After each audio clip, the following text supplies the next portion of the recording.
అండి వచ్చేసి colour ఇంప్రూవ్మెంట్కి, tan కంట్రోల్కి, మంగుమచ్చలకి combo pack అనమాట. యూస్ చేసే విధానం ఎలా అంటే డైలీ ఈ సోప్తో ఫేస్ వాష్ చేసుకుని డే క్రీమ్ 2 చుక్కలు అనేది ఫేస్కి అప్లై చేసుకోవాలి. దీని తర్వాత సన్ స్క్రీన్ జెల్ అనేది ఒక 2 చుక్కలు తీసుకుని ఫేస్కి అప్లై చేసుకోవాలి. దీని మీద వేరే క్రీమ్స్ కానీ ఏమీ పెట్టకూడదు. ఇంకా ఇంట్లో ఉన్న బయటికి వెళ్ళినా సరే కంపల్సరీ ఈ 2 క్రీమ్స్ యూస్ చేస్తే రిజల్ట్ చాలా బాగుంటుంది. ట్యాన్ కంట్రోల్ అవుతుంది అనమాట, షైనీగా కూడా ఉంటుంది. తర్వాత ఈవినింగ్ వచ్చేసి ఏంటంటే కాటన్ ప్యాడ్లో కొంచెం స్ప్రే చేసుకుని ఫేస్ అనేది క్లీన్ చేసుకోవడం వల్ల ఏంటంటే మొత్తం డస్ట్ అంతా క్లీన్ అయిపోతుంది అనమాట. జెంట్స్ లేడీస్ ఎవరైనా యూస్ చేయొచ్చు.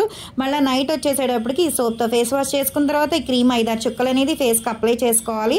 డైలీ ఇలా రొటీన్గా చేయడం వల్ల రిజల్ట్ చాలా బాగుంటుంది. ఇది 10 డేస్కి ఒకసారి ప్యాక్ అనమాట. ఒక చిటికెడంతా తీసుకుని ఫేస్కి అప్లై చేసుకుని ఒక హాఫ్ అన్ అవర్ అనేది ఉండాలన్నమాట. తర్వాత నార్మల్ వాటర్తో వాష్ చేసేసుకోవడమే. ఎవరికైనా కావాలి అనుకుంటే స్క్రీన్ మీద ఉండే నెంబర్ని సేవ్ చేసుకుని వాట్సాప్లో మెసేజ్ చేయొచ్చు, కాల్స్ కూడా చేయొచ్చు. మాది వచ్చేసి హైదరాబాద్ మణికొండ పుప్పాలగూడ బాబాయ్ హోటల్ ఆపోజిట్ శ్రీ దివ్య కలర్స్ బ్యూటీ సెలూన్. మాది మార్నింగ్ 10 to నైట్ 10 వరకు కూడా ఓపెన్ అయ్యే ఉంటుందండి. సండే కూడా ఓపెన్ అయ్యే ఉంటుంది.